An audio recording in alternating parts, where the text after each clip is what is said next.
oxygen, and I pulled great heaps of air into my lungs like a glutton at a banquet.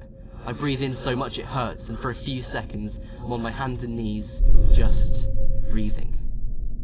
Through a small viewport in the window, I watch the golden yarn start to shudder against the confines of itself, and then it dissipates, lost forever.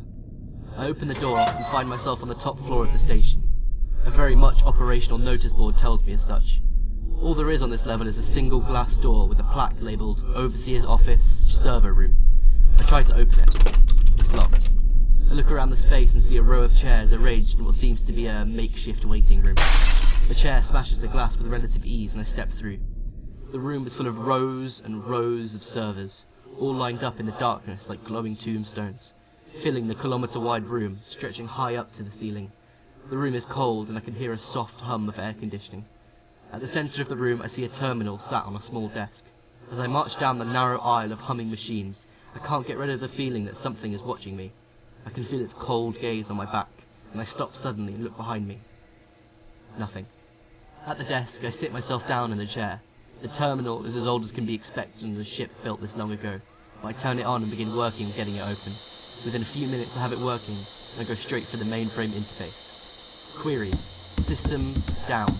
Appropriated resources. System alert. The results fill my screen. At 3:16 AM set time, the whole station paused and then shut down. After the automatic restart, it would seem something had worked its way into the system. I'm sat in a kilometre-long room filled with servers staring at it. This thing. And it makes no sense. It should not work within the mainframe of the Avian Ark, and yet somehow it had inserted itself and caused incredibly drastic effects. I see the same kind of insertion in several other parts of the code, and slowly it begins to dawn on me. I line up each separate insertion, and I finally see it. The same symbol drawn all over the Gwilym. The same symbol from Eden all those years ago. A vertical line with 3 curved lines cutting across it, drawn in foreign code. Whatever emerged from the Tiresias had been here, and its mere presence had caused this, perhaps by some conscious effort, or maybe simply by way of emanating its will. That pit in my stomach feels like a weight now. The fear travels in my chest and down into my abdomen, and for a short moment I pause, my hands just hovering above the keyboard.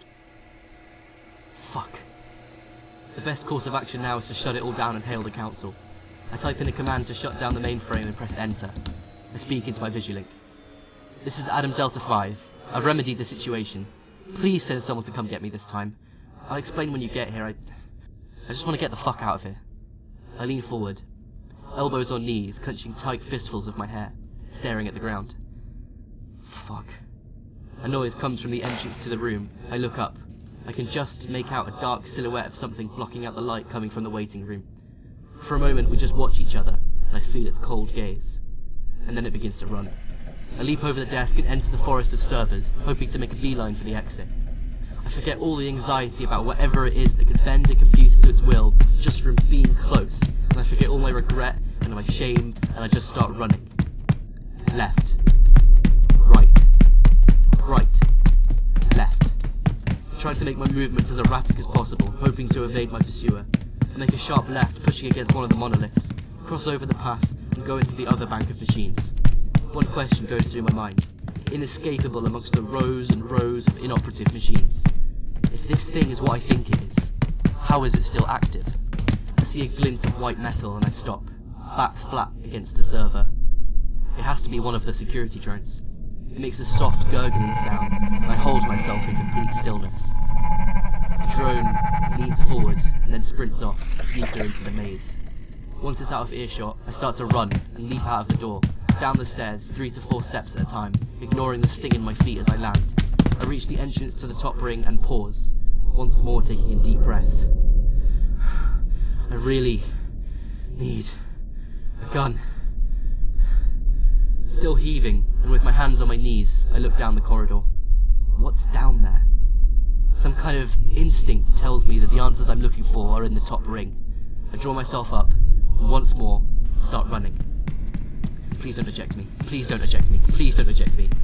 The doors ahead of me begin to close, and I jump, to avoid tripping and banging my head. The doors to the entrance just in front of me suddenly open. Something's wrong. I burst through and stop myself just in time. What must have been the first floor is now just a ledge above what is the partially hollowed out remnants of the first ring. Each wall and floor of every room meticulously taken apart. At the sides of the space are what remains of the rest of the ring.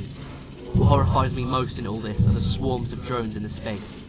Some, like the round drone, are together in massive hordes, smothering some great mass that writhes and twitches. At the centre of the chaos there's some kind of horrific assembly line. The carcasses of birds torn apart for parts, drones with muscle and sinew fused to their circuitry components in some horrific process. Those with reappropriated organs and parts move on, presumably to devour more parts of the station. Some abomination flies through the air, sailing like kites on stolen wings. I take a step back. Something makes a noise behind me, and before I'm able to turn around, I feel a searing pain in my torso.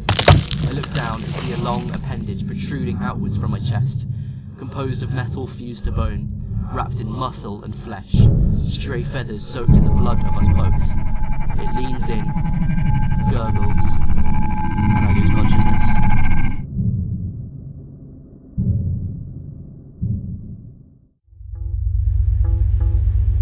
I wake up with a council medic above me, the all too familiar sting of nanobots deep in my chest.